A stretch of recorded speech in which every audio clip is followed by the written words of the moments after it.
and welcome back to Dream Queen by Perla. So let's go ahead and let's get started by saying thank you for your love and support. Thank you for liking, sharing, subscribing to the channel. And if you haven't done so, I encourage you to do so. It helps with growing the channel, getting the video out there for more people, as well as keeping me accountable. For personal readings, all that information can be found down below in the description. So we're going to go ahead and we're doing the love readings for Leo, Virgo Cusp, Virgo Libra Cusp, Libra Scorpio Cusp, and Scorpio Sagittarius. And the signs will be timestamped in the description. Now, there is going to be a little bit more background noise. Kids are home, so just kind of like ignore the background noise. Eventually you're used to it, right? So let's go ahead and let's start off with Leo Virgo Cusp. What do we have for love? You guys, Leo, Virgo, you are in the energy of like me, myself, and I. And it brings back this song that that is going around. You probably hear it everywhere. I'm not single, I'm just dating myself. This energy of like really getting comfortable with dating yourself, really getting comfortable with being by yourself, really getting comfortable with getting to know yourself, right? Without this notion that you need someone else to complete you, right? You're really in a space of like really wanting to know what you actually like. Some of you may have gotten used to dating certain types of people, or always dating a certain type, and you really didn't broaden. What is the word, Derek? Browse. No, broaden. What is that word? How do you say it? Broaden? Yeah, there you go. Your horizon when it comes to love. Yeah, my speech gets impaired sometimes. So it's kind of like you're allowing yourself that chance and that opportunity during this time. You're wanting to see what else is out there. Whether it's, dating somebody from a different background, somebody from a different culture, or whatever it is, you're just at this moment, you're trying to figure out exactly what it is that you want. Or just kind of like wanting to just kind of like go with the flow. Not putting so much restriction as to like either what the person is supposed to look like physically or something like that. So in this energy of like dating yourself, you're really breaking down a lot of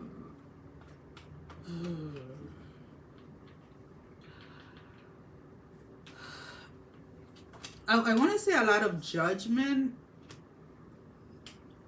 that you may have had when it came to dating outside your normal type, right? And again, there is nothing wrong. Everybody has their preferences, right? A lot of people go into like arguments on social media. Well, he's this and he only dates that, or she's that and she only dates this. You know what? What is it that I said in Spanish? What is the saying? Para los placeres hicieron los colores. So it's basically, and it translates into for pleasure, colors were made, right? Meaning that everybody finds different races, different colors, different cultures, different whatever attractive. It's pleasing to the eye. And we are no one to judge what somebody finds attractive or what somebody finds pleasing to the eye. So you are allowing yourself to kind of look at different types of people and allow whatever is within that person that you find pleasing, and kind of seeing like, oh, I didn't know I like that type of energy. So we have the Six of Pentacles, the Nine of Wands with the Four of Pentacles. So this energy of like, whether you're supposed to, maybe you were brought up that you were supposed to date within your race, or you were supposed to date within your culture, or within your religion, or within whatever it is. There is a shift or breaking down of that. It is going to take some work and some adjustment. So I feel that that's where this dating yourself energy is coming in. this dating yourself energy is that gap or that period in between, allowing yourself to see what else is out there when it comes to love. So let's go ahead and let's pull out an oracle card for you guys. Karmic relationship, feeling trigger and turmoil, resentment, lessons, letting go, and loving you. So whatever your last relationship was, it did something. It either opened your eyes to realize that you had settled at a level, because either this person was what everyone in your family would consider the perfect man or the perfect woman, right? There is a song by Ricardo Arjona, which is in Spanish, and it's called "Ayúdame Freud," right? Help me, Freud. And he basically talks about in the song how the man is torn between the image or the illusion, the image illusion of what his family told him a good woman was versus the woman that he actually had, right? And how he wishes like he could almost like appreciate who he had or who he has, but it's like the programming of what he should have had, it tears him within himself, right? And doesn't allow him to really emerge, or really doesn't allow him to love this person, right? And then it causes him to lash out on the person that he's with. And this may have been a dynamic for you where you may have had the reverse, right? You may have had the person that your family told you should have been with, but you weren't feeling it because they weren't what you inside really wanted. Alrighty. Virgo, Libra, Cusp. What do we have for Virgo, Libra, Cusp?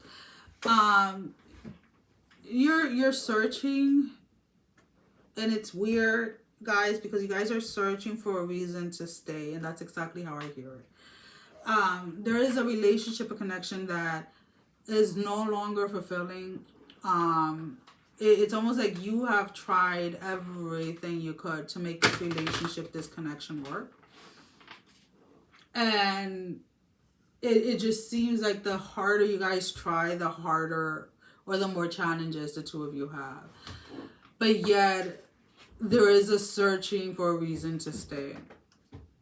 Whether it is that divorce is not in your vocabulary, whether it is that divorce is looked down at, or whatever it may be,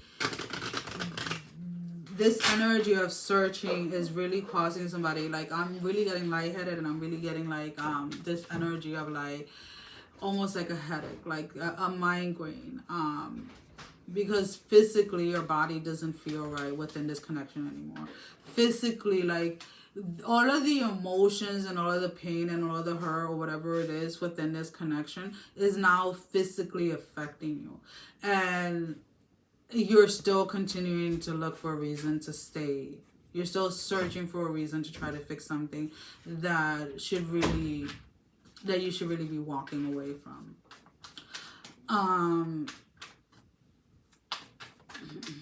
Regardless of the time, regardless of the kids, like, you know, and this is coming personally from somebody that was married and has been divorced and has kids. It is not the ideal, and it's not that like I'm promoting it or anything like that, but sometimes two people can be great, amazing parents and can be the worst partners to each other, right? But as long as you keep the focus on the children as they are the priority, right? And you guys are both there for them, then that is like the best case scenario, right? Instead of staying in a marriage or in a relationship where the two of you are constantly going at each other, and that is what your child is seeing, and then that's what your child begins to believe is normal, and then that is what they will eventually go into. So at some point or another, like, the pattern has to be broken, right? So we have here the devil in the reverse, the Ten of Wands with the Temperance. So it's almost like you're fighting the temptation of walking away.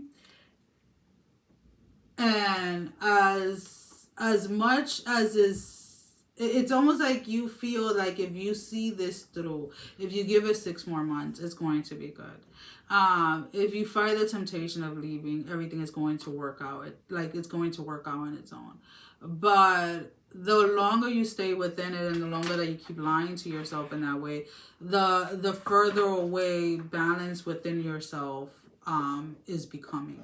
So at this point, you have to really make the best decision and choice for you. If you feel like you continue on living the way that you're living with the physical effect that this is having on your body, then continue on. Some of you are losing your hair. Some of you are, again, the migraine, the headache. It's like an overload of stimulants in your body because your emotions and your feelings are not getting through to you. So physically now it's affecting you. So let's go ahead and let's pull out an oracle. We have a karmic relationship, feeling triggers, turmoil, resentment, lessons, letting go, and loving you. You need to refocus your energy on you.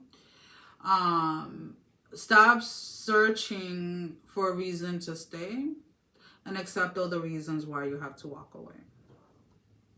Alrighty. So let's go ahead. Libra, Scorpio Cusp. What do we have for love in Libra, Scorpio Cusp? Why am I seeing a light at the end of the tunnel? Someone is done kissing frogs, whether you're male or female. Something is becoming clear why something didn't work out with somebody, with those from your past. You're meeting somebody that you're having a very strong connection with. It's almost like you can sense them. I don't see that you've actually met them yet, but this energy is intensifying. Excuse me. Ooh, it's exciting. Anything new is always exciting, right?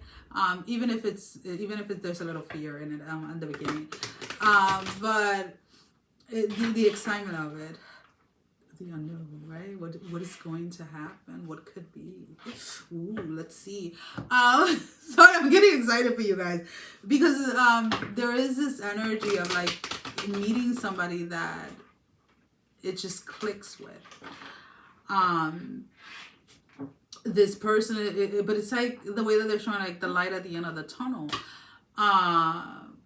Some of you are finally breaking free or finally letting go of somebody from your past, and this allows this person to come in. This allows you to open up to love, to open up to this person coming is what I'm picking up.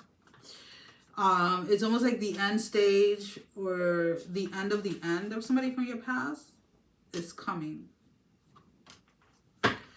Don't fight it. Somebody here is afraid of letting go of somebody from the past because you feel like the minute you let go of that person, they might come back.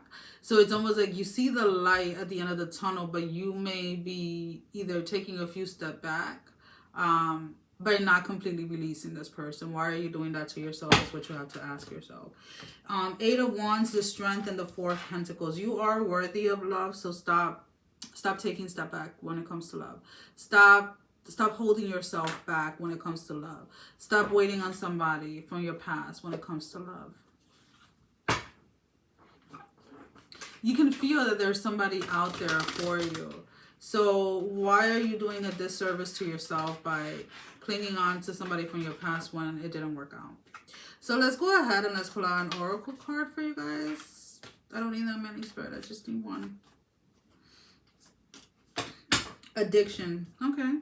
There's a codependency and obsession, possession, controlling, has a block or restraint. So this connection from the past that is still holding you back. Even though you see the light at the end of the tunnel, you're still either holding yourself in place, waiting like Okay, I'm going to take one step and then I'm going to wait and see if they're going to come. Okay, I'm going to take one step and I'm going to wait and see if they come. So it's like with every step you take, you make a pause, waiting to kind of see if somebody from your past is coming. And it's like, no, sweetie, just keep walking.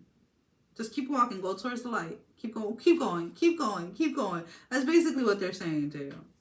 Alrighty, so let's go ahead and Scorpio, Sagittarius, Cusp. What do we have for love? Love, there is something going on. What is this fighting about? What is this arguing about? It's so insignificant, whatever it is that you guys are fighting about, you and your significant other. Really? Like, all right. All right. This energy of like you and someone fighting, and it's like somebody's frustrated, to be honest with you, because it's like it's almost like what you're fighting about is irrelevant.